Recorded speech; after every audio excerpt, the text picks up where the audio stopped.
అందరికీ నమస్కారం. నేను మీ Nagalakshmi, motor vehicles inspector, Palnadu జిల్లా, చిలకలూరిపేట. 35వ జాతీయ రహదారి భద్రత మాసోత్సవాల సందర్భంగా మీ అందరికీ ఒక చిన్న టాపిక్ మీద అవగాహన కల్పిద్దామని ఈ వీడియో చేస్తున్నానండి.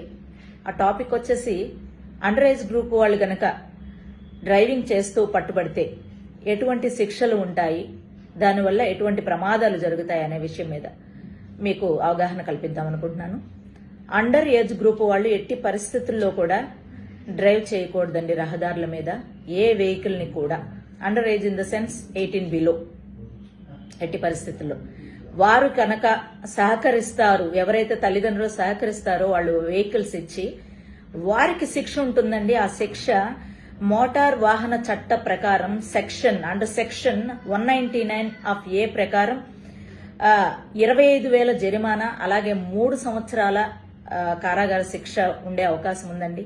సో జాగ్రత్తగా ఉండండి. అండర్ ఏజ్ గ్రూప్ వాళ్ళకి ఎట్టి పరిస్థితుల్లో వెహికల్స్ ఇవ్వకండి, తల్లిదండ్రులకి నా విజ్ఞప్తి. సో ప్రతి ఒక్కళ్ళు ఈ విషయం తెలుసుకోవాలి, ఆచరించండి, పాటించండి, చట్టాలని అవగాహన చేసుకోండి. Thank you so much. నమస్తే.